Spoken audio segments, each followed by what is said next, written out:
Babaji, the topic of today's question is mother concept and consciousness.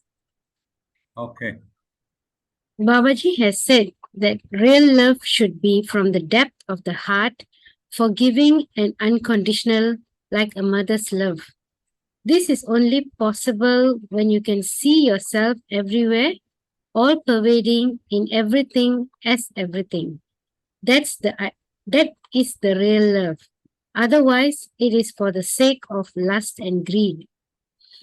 Babaji, it is hard to put into practice what we have learned from our Divine Guru, as the challenge is most of the time we give unconditional love and care, but seldom receive it in the same way. At times, this leaves one exposed to be hurt or betrayed repeatedly. Where do we draw the line? Why is it so hard to practice unconditional love? Most of the time, it comes with expectation and demands. What should we do in these situations? These days, parents and children are in conflict and not in talking terms. Husband and wife are separated or divorced as they cannot see eye to eye. Families don't stay together as they used to. People go through so much stress in life and they don't see giving unconditional love and receiving love as their priorities. Self gain and material possession becomes the priority. Please enlighten us, Babaji, on how we all could overcome these challenges spiritually. Well, it is the same thing. We have forgotten spiritual practices. We have advanced through science, technology, so many fields, and we are excited by the achievements, discoveries, and inventions. But we forgot to look after our minds. So, generations after generation, now present generations, have been unable to exercise patience or understanding. They are totally self centered. I don't like this, I don't like. I cannot stay with you, I cannot stay with you. That's not possible. You see, in our times, like for example, it's a relationship with our Guru was like a child's relationship with the mother. Even we tried, we could not stay away from the master. We came back. We never bothered if anybody tried to make fun of us, if it was a shame or any such thing. No problem. I need my Guru. I will come back. So that was our thinking. But the generation gap has happened. People are even don't hesitate to sue a Guru, blame a Guru, attack a Guru, anything they can do. They get into such vengeance. The same thing in the families, parents and children, these things are happening. Between husband and wife, families is happening. See, in olden days we saw always it's very likely that there is a difference between two people, because when you get married means two people of different temperaments and attitudes are trying to come together. We always advise them such a difference must not be a real issue or a problematic thing.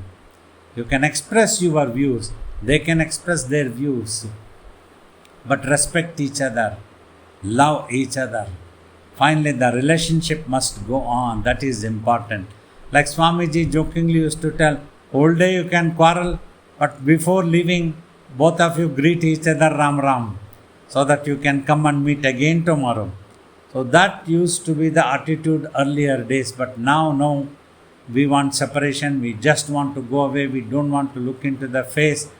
These things are happening, people have no patience. This is because proper spiritual exercises are not happening. Otherwise, in our days, when we were kids or olden days, every house used to have an altar, and the house people used to worship God and chant some mantras and stotrams. Stotrams means in praise of the divine. We used to chant all these things. Then used to do japams, used to meditate, used to listen to devotional songs. All these things kept the mind non-violent and at peace, forgetting and forgiving. Let go the things was very easy, but not for the present day generations. They are unable to let go the things. They think they are the only right people, the rest is all wrong. God is wrong, Guru is wrong, parents are wrong, everything is wrong. They are the only ones who is right. Thus, they try to hide every wrong thing of theirs by blaming others extensively. They attack before the other can blame them. They start blaming the other extensively so that what their shortcomings can be put a lid can be put on that one so that nobody bothers to notice. They confuse everybody by blaming extensively. This is what is happening. So for that only remedy is everybody follow spiritual exercises sincerely, then relationship can build up, patience can come, understanding, better understanding can come. So this is what is important. Regular meditation of 1 hour, that's why it is recommended. Then the mind cools down, it becomes non-violent. It don't go into such violent things. Many years of staying with a master, if you haven't done proper sadhana, then the mind goes into such violent, expressive things, exclusively blaming the master himself. They don't hesitate. They don't hesitate to kick the master or do anything to the master, just like that. Because it is their selfishness is more important. Like they come and they expect the whole mission to happen according to their wishes. Whenever they want, they be allowed to do anything. Whenever they want, otherwise they start telling, we are deprived of this, we are deprived of this. They start complaining. We cannot complain that why you are not working properly, you are not doing sadhana. They get annoyed. How dare the master telling us like this? And children get annoyed. Why are parents pointing fault to us? Parents have no business. I am going to go away. I will do whatever I want. I am not going to listen to you. They don't try to see the pros and cons, consequences, what can happen in the family, what can happen. Throughout the life, parents love the children, they give birth and they bring up the children so affectionately, caringly. Once the youth comes, children just don't want to bother about parents. They just look for their own happiness. This is mine. I am going to do this one. Why should I listen to parents? They don't bother about it all. Then when the consequences happen, they again come running. They realize, but by then many times it would be quite late.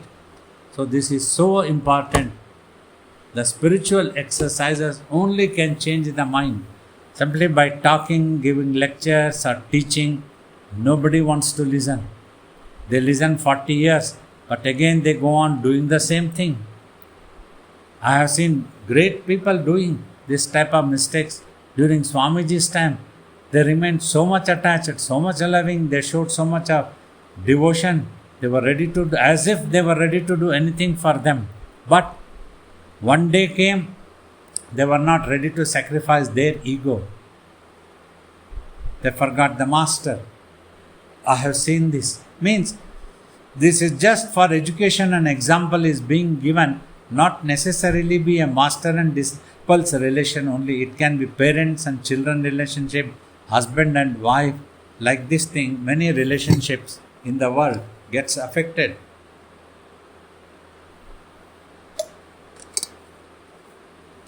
Husband, wife, or simply, that's why many people don't want to get married nowadays. They want to be just partners. As long as it is convenient, it's okay. One fine day, if they don't get along with each other, no, I want to go to Australia. Another say, no, I want to stay in America only. I'm not going to come. So this is my place. So they fight and they don't like each other. They start living separately also. Slowly, the relationship gets spoiled. First they go separately, then they sit to eat at one place again, then they start eating separately also. Then they say, let us separate, let us give a divorce if we are married. If it is partnership, there is no problem. I will go my way, you go your way. They pack up their suitcase and just keep going. Whatever they have properties, they want to share it with each other and just go, and they will try to find some other partners. It's as if just this chocolate is not enough, I'll buy another chocolate type. But in olden days, we gave human relationships so much of importance because lot of emotions can be involved. That's why many things were called bad things, bad habits, wrong habits. You need to be careful not get emotionally carried away. So all elders used to come together and organize marriages for their children. Then they also used to look after, intervene if necessary, advise, this is not proper, both of you get along together, forget and forgive, learn. So you argue, no problem, then forget about it. Keep the relationship intact. Only in an extreme condition, if the other spouse is not at all ready to listen, is going to torture the other, then only you have to think. Like you see, when I have to make a judgment, I will make judgment at the level of the mission. Means, if any one person, a devotee or anybody, is really dangerous to mission, want to destroy the mission, wants to call all my work as idiot and foolishness what I have been doing, then we make a judgment that this person is not proper for the mission. Otherwise, 100 times, 1000 times, million times I can forgive people and let go the things. They would have called me all names, but we are ready to forget and forgive. Let go the thing. You do sadhana, the disciple, let them do sadhana and achieve the peace for themselves. At least the sadhana is not fraud. You call me fraud, it's okay, no problem. What fraud? I am just asking you to meditate. All this 1 hour, you all try to meditate. Is not this a sincere thing? To help your mind, purify your own consciousness. Thoughts and corrupted thoughts should not be coming.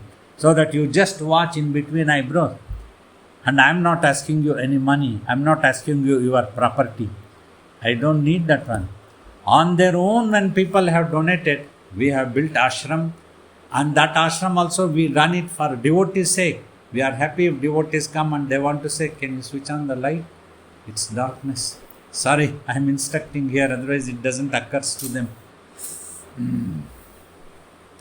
So that is what happens. So unfortunate, humans have gone down to that level. They are unable to control their emotions.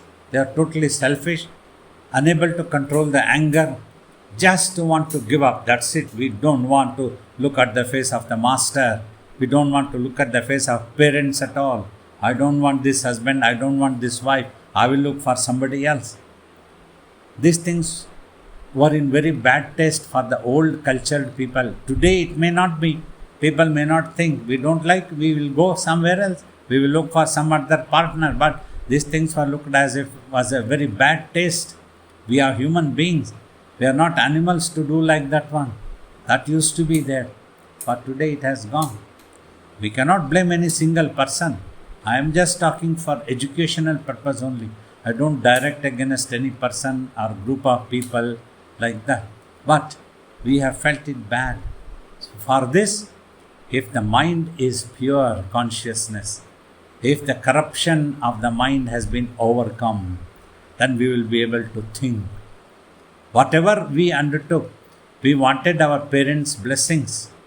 Even when I wanted to come and join the ashram, I took my mother's blessings without convincing her. Perhaps I wouldn't have come. That was our nature. But luckily for me, my mother understood. She blessed me. She took a promise that you must achieve, don't come back.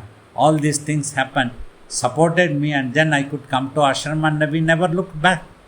That's it. My master is my master at all times. Even after he has passed away, he dropped his physical body. I saw many people trying to go to other masters because they wanted to be VIPs always. After some time, they realized and they went back. I used to wonder, where has the master gone? He is with us. He has taught us so many things for so many years. We will do that sadhana. Why do we need another master? We don't want to be a VIP. In the corner is good. Just to call myself I am a Shiva Bala Yogi's devotee and a disciple. That's it. We will never look back. Simply Swamiji has dropped the physical body. We don't go for looking for another master. We don't need. Swamiji has taught us enough for us to do sadhana and achieve self-realization. That is the relation. He was like my mother. He was like my father. When he lived with us physically, it was like a God living with us. Today he may not be physically around, but we are able to feel his presence. He is with us. We cannot look. We can respect other saints, no problem. We don't have anything against anybody. But a guru is only one. This is our guru. Shiva Bala Yogi is our guru. We don't require any other guru. We learnt enough from him. Swamiji taught us so much. He was ready to teach everyone. But people did not learn. They just came, sat, ate sambar bath and went away. And then once Swamiji passed away, they were missing. They wanted to go to some other master. But they were clever also. Oh, Swamiji has handed me over to this master and I am going there. What was the need?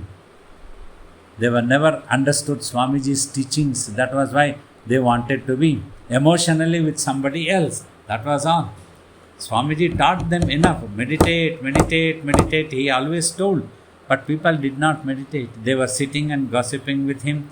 They wanted to do something else. Swamiji, is it okay if I am doing this, if I am doing that? Hey, it's up to you. You do anything. Like Swamiji also used to tell. For education, I tell, if they don't want to listen, what can we do? It's up to them. Their choice. We cannot impose anything like that. Swamiji used to tell us, lament us. Why do these people go away, Swamiji? It is their nature. They are self-centered. They want to be VIP. Whoever can give them VIPness and praise them always. So there they go. So these are all the things that we need to think and understand the pros and cons, what's going to happen. If we do a certain act, what will happen to our parents? What will our family people think, our friends think, our teachers think, our guru think if I do this? So that type of things. We learned in our life with the guru. When he taught us, we patiently learned. We might have done some mistakes sometimes, no problem. But we were ready to learn. And that did not made us to leave him and go away. We were with the master at all times. I tested. I knew I could not stay without my master. There was no question of blaming the master. I thought I am to be blamed. I was an idiot. So, let me go to the master. Let me be with the master all the time. There was no ego. There was no shame. If I had to go back to my mother, what is the shame in that? It's my mother. I will go back after all. So the mother and child's relationship, you see, concept of the mother. That is why Swamiji used to tell, if you want to be a saint, you need to have the heart of a mother, compassion of a mother, who can unconditionally forgive her children, loves at all times, simply wants that her children be happy, wherever they are, whatever they are. Her blessings will be with the children. Like that, we also today, my master taught us, being a guru, whoever has gone away from us, no problem. We bless them. We pray for them. Let them have their happiness. Let them have their enlightenment. It's no problem. So I have nothing to lose. We will pray for them. We will bless them. Like a mother, they are my children. They can go away, no problem. They can kick on my stomach or heart. They can go away, no problem. But we will forgive. We have nothing against them. Even if we scold them, we don't want them to acquire any karmas. Like a mother, that is the mother concept. That was why Swamiji many times has told this story of mother concept also. When the creation was to happen, enormous amount of fire engulfed because of the friction of the energetic concentration. So whatever was being created, that fire engulfed everything. All the creation went into that fire. Then Brahma, Vishnu, Shiva concepts came up, and the Sanaka, Sanandadi yogis, they together prayed to that fire. Please transform yourself as the kindest mother. So you shall be the mother. Give away the creation from your womb, O mother. You be the Bhuvaneshwari. O goddess Adi Parashakti, they prayed. You are the invincible first energetic force of the divinity. Please become compassionate and forgive your creation. So she got transformed as Bhuvaneshwari, Mother Goddess, the enormous amount of the fire energetic force, and gave away the world, the universe, the Milky Way, galaxies, everything from her womb. That is how Swamiji used to tell. Swamiji sometimes tell, I have 100 children in my stomach also. You know, all are my children. Like that he used to laugh. So these are the points I wanted to make out for these questions. It was a very lovely question, very important. I hope people will understand we are not against anybody. Again and again I will emphasize, just for education, whatever comes to me, whatever my Guru has taught me, whatever he inspires me, I go on answering. You all think if this makes any sense? Thank you, Babaji. The next question. We all exist and belong to one single space. This knowledge and wisdom is what gives you the ability to love unconditionally, because we are loving ourselves, not with this narrow body, but with the vast, boundless space as ourselves. That is the supreme consciousness. Babaji, please tell us more about this concept. Perhaps when the question of consciousness expanding came, way back in 2001, when I had first started traveling after my tapas, that time itself this example came out of me, telling, you see, you live in a town. If people ask you, where are you from? You will tell your house number, your street address, like that you will tell, I belong to this house. That is where my home is. When you go out of the town, you will tell the name of the town. I am from Delhi, I am from Washington, I am from Perth, I am from Kuala Lumpur, like that you will tell. You won't be telling your house number. See, the consciousness expands from a small home. Now you belong to a big city, big home. You go out of the state, in the country, to some other state. If you are asking, where are you from? You will tell your state. I am from Selangor, I am from Karnataka, I am from this state. Like that, your state's name. Now from a small town, city, you started belonging to a big state. All the state appears to be yours. The consciousness expands within you. I am not belonging to one house, I belong to this state. Then the country comes. When you go out of the country, you will mention the name of the country. I am from Malaysia, I am from India, I am from America. Like that you will tell. Continent and the country's name. So all the country people appear to be your own brothers and sisters. Means your own family members type. If you meet somebody else from your country, you will be so happy. Are you also from there? Yes, I am also from that country. So I have told, finally, if you get a chance to go out of planet Earth to some other planet where other people might be living there, then you come across a person from the planet Earth. You will be so happy. If anybody asks, where are you from? You will tell, I am from planet Earth. Say, from a small home, from a state, from a country. Vasudhaiva Kutumbakam. The whole world is yours now. All people, all species living in that world is all your own family people, your own people, like that. The consciousness expands. So finally one day when we realize we all belong to one space, there are no 2-3 different spaces actually. Though we might be dividing, this is our airspace, this is our airspace, that is different thing. But in existence, if you seek only one space, one single self, that's what the ultimate truth that exists, all pervaded, boundless. You travel any amount of distance, you travel nautical miles, millions and millions. You go beyond the solar system, you go beyond Milky Ways and galaxies, you go beyond. The same space is there also. It is the same space which is holding the entire creation. So that is another, the story that I have narrated from the earlier days itself. When Adi Shankara was going to have a bath in river Ganga, holy river Ganga, it is said, that story said, that the divine Lord Shiva came as an untouchable person in front of him, keeping a country-made alcohol pot on his head. So watching him, Adi Shankara tells, "Hey, give way, Durangacha, go away from me."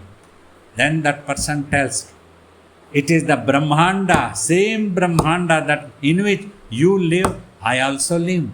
If there is any place beyond Brahmanda, show me." Brahmanda means for them the one boundless space. Beyond the space, if there is any other place, show me, then I will go away, giving this space for you. This space will be yours, you can keep this. But you have to show me if there is any place beyond the space. Amazing, it was amazing.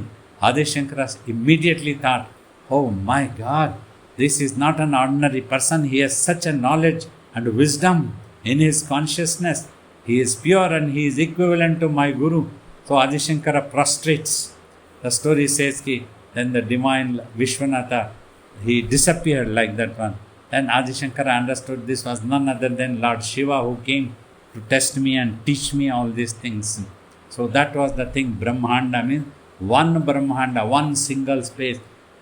If only our humanity on this earth particularly understand that we all belong to one space, peace and harmony can descend. Everybody need to become non-violent. If only 2 people are non-violent or 4 are violent, it won't work. The 4 will kill these 2 non-violent people in today's world. They will have to defend themselves. We wanted to be non-violent at peace. Then the opponents would have usurped the entire ashram and cut all the lychee trees, everything they would have washed away. So we had to stand up and fight and defend our ashram, because that was established by our Guru for sake of public utility. So this is what happens. If they also wanted to live peacefully there, we all could have lived peacefully. That would have been possible. But they didn't want to understand. They want to do whatever they wanted to do. So that is when conflicts arise in this world also. If all human beings can meditate, become non-violent, learn to live in peace and honor to each other, how beautiful the world could be. We always dream. Still all the resources are there. All humans could have lived peacefully. Simply all wanted that they all live in their places, without any borders. If that day can come, that is the humanity. Let us dream for that one. So this is like that of example that we always try to tell, that we all belong to one single space. Thank you, Babaji. Babaji, when we are talking about the mother concept and consciousness, how do we develop that within us?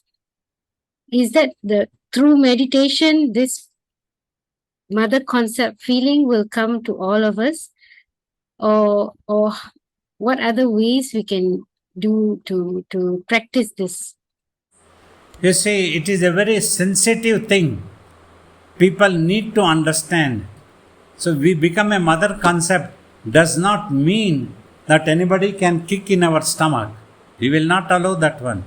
Because if we allow that, we are spoiling the other people. If mother allows her children to misbehave with herself, then she is spoiling the children. She should put them right sense in them and pull them up, so that when they go out also they can behave properly. If they develop such habit, they will behave the same way with everyone. That's why a mother needs to pull up the child. If they are doing some mistake, it is necessary that the child respects the mother. Then their character will develop, culture will develop. Then they will understand what the world is. They will be able to respect others also. So this is very, very important for a mother's concept. Means we have to be. But we don't have any hatred in our mind. Even if somebody wanted to usurp ashram's land, we don't have even today any personal hatred towards any person. It is not a personality clash. It was the principles clash. We needed to defend a public utility place called ashram. Swamiji established that for sake of devotees, not for himself. He did not give it to any other relatives. That as a property, hereditary, nothing. He left it for devotees only. So all devotees need to come, sit and meditate, means that place need to be peaceful. Otherwise devotees will be disturbed. Nobody would like to come if there is fight every day. So for that we had to work. That is necessary. Whereas we will not have any hatred. We don't spread hatred. We don't keep talking about those people as wrong people all the time. But we said, this is the, if anybody asks what happened, then we have to say, this is the reason. We had to defend the institution, that is all. Like that we have to behave, but in our heart there is no hatred, because we need to keep our heart pure, our mind, our consciousness pure. If God wants to forgive them, we don't want them to be punished all the time. If they realize, God, please inspire their wisdom so that they realize their mistakes, that is all. And then they can live peacefully, we can live peacefully. Otherwise we will have to defend. So that is all we have to be. So we have to take care of our mind, so that our mind shall not become corrupted by any hatred or dislike. But at the same time, we defend our country, our culture, our world. If anybody attacks from outside the world, we all have to come together in the world, and the world will have to defend itself. Otherwise they can wipe out everybody on this earth. So like that, consciousness has to expand, and we all need to defend. Finally, we need to defend ourselves from our own corruptions of the mind. Do not allow any corruptions to enter our mind. That is the defense that is needed for everybody. If we all meditate, we can take care like that one. Thank you, Babaji. There are a few questions in the chat. Can I read the questions? Yes, please. Yes. First question. Mothers Kunti and Gandhari, who is right and wrong in their behavior? See, whatever wrong they did, when Draupadi was brought to the court by Duryodhana and others, Gandhari could have walked in there and protested, scolded her children. First you disrobe me, you kill me first, and then touch Draupadi. So then the Mahabharata war wouldn't have happened. Her own children wouldn't have died. She must have protested against her husband also. You might be the king, you might be the emperor, you might be my husband, but you are doing a wrong thing. How can you allow your daughter to be disrobed? Let them disrobe me. Will you allow that one? Duryodhana, would you like to disrobe me? If she had behaved like that, she would have been right.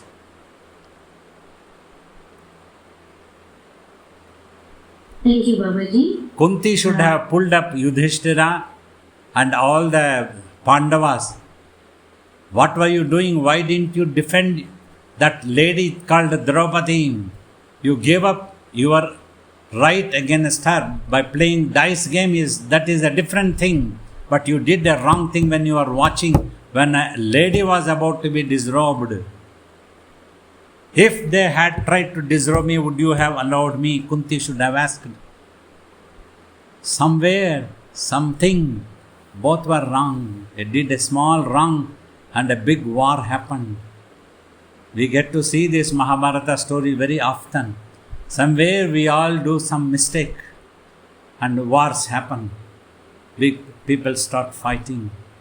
It's not easy to decide who was wrong, who was right. A small opinion from us like this, they could have done this, we thought. Thank you, Babaji. Another question. How does one prevent from hating people who do wrong to you? Like, you don't hate anyone who have, like how Babaji does not hate anyone who has gone against the ashram. That is why if you practice meditation and the divine's name chanting, then your mind will become purified. Then you will be able to think about that and reason it out. You see, somebody attacks the ashram or somebody attacks your home. You need to defend your home. You cannot allow somebody to take away your home. Fine, once the job is done, there is no more entertaining in the mind. Any hatred or any wrong things are thinking. All the time you have to be annoyed or you keep scolding in the mind. No need. It's over. That fight is over. Then they go their way, we go our way. That's fine. Let us move on. We don't keep talking the same thing all the time. We need to be busy by doing other works. So like that you reason out, you think. If you think badly all the time in your mind, you are wasting your energy, you are wasting your time, you are corrupting your own mind, and you are the casualty. You may not be able to do anything to the other who would have gone long distance. The same way, if they also hate us, what can they do to us? We are happy and we are just doing our mission work. They are becoming corrupted and they don't have any other job to do. That means they need to move on, forget about it. And like that, you have to reason out, think, then you will understand what the truth is. Thank you, Babaji. The last question is from someone asking about meditation. Babaji, why our body moves or shakes by itself while we do meditation? It should not shake actually. Two things are there. If you have become habitual to keep moving bodily, so that prevents the mind to become quiet. That can always give a jerk to the mind to go on spinning and go into imaginations. So you need to take care that your body should be stationary and steady. Other reason is, if your rhythm of respiration goes very slow and tries to stop sometimes, then this movement can happen. You take care that both are looked after. One is, your respiration should go on smoothly, inhale and exhale. Do not starve yourself of oxygen, that is very important. By practice it should go on, and your concentration should be in between eyebrows. This is important. Other than that, if you have a habit, developed a habit unknown to you, take care.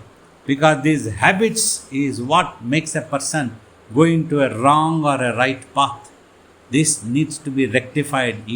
Important. If you are unnecessarily moving, don't enjoy that moving. You must stop. Enough. Body needs to be steady. Then only you can control the mind to become steady and quiet. Remember this point. Thank you, Babaji. There are no more questions, Babaji. Wonderful. I'll just go to a gallery view so that we can say bye-bye to everyone. Wonderful. Bye-bye to all of you. It was very nice evening. I'm so happy some lovely questions came, giving me an opportunity to share my experiences and what my Guru taught, what my thinkings are. All my love and blessings to all of you, to everybody in this world. All our love and blessing. May you all be blessed by the Divine Guru. Take care. It's time for me to disappear now. We'll come back again. Be with us. Practice meditation every day.